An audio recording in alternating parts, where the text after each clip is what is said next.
Volkswagen lance enfin son fourgon principal en version électrique avec une aide significative de Ford. Le E-Transporter est un modèle électrique de taille moyenne très bien conçu, mais est-il suffisamment différent de son clone, le E-Transit Custom? Son prix plus élevé est-il justifié face aux autres concurrents électriques de ce segment?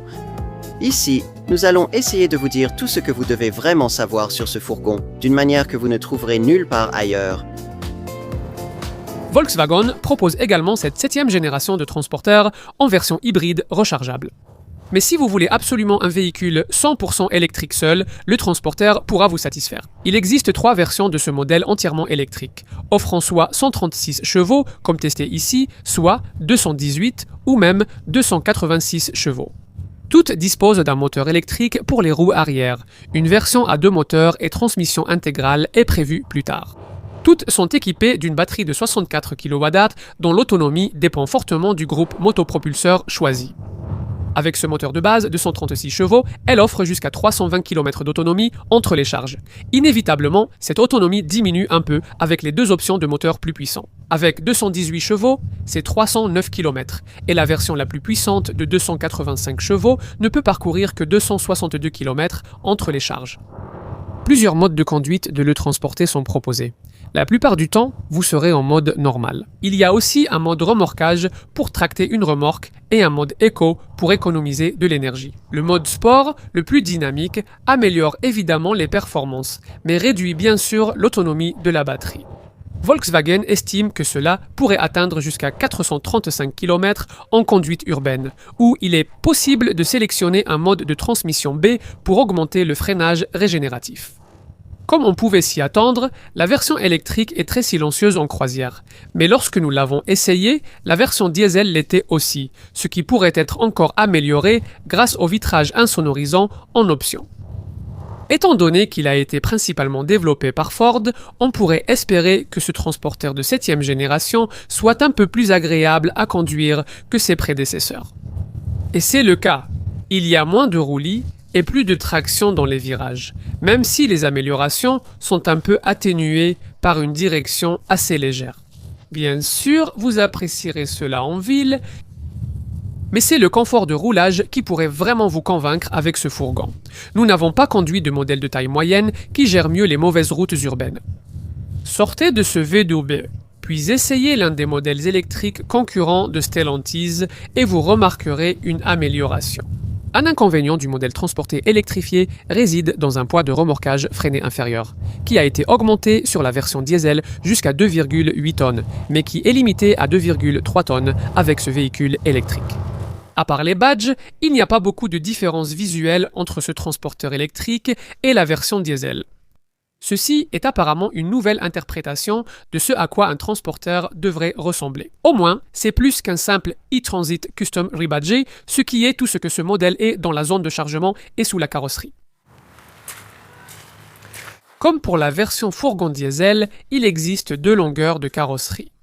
Cette version à empattement court mesure 5050 mm de long et un modèle à empattement long mesure 5450 mm. Et 2 hauteurs de toit, une standard juste sous 2 mètres et une surélevée à un peu moins de 2 mètres et demi. L'ambiance de ce transporteur de 7e génération, avec ses nombreux écrans de série, est bien plus proche de celle d'une voiture. Un combiné d'instruments numériques de 12 pouces et un écran tactile central de 13 pouces, tous deux étant des versions adaptées des écrans de l'équivalent Ford. Volkswagen a utilisé ses propres polices, graphismes et quelques boutons physiques autour de la planche de bord pour se distinguer. Comme pour le Transit Custom, il y a un plancher de cabine remarquablement plat, ce qui est idéal pour les livraisons urbaines, car cela permet de passer plus facilement d'un côté à l'autre de la cabine si vous ne voulez pas sortir dans la circulation.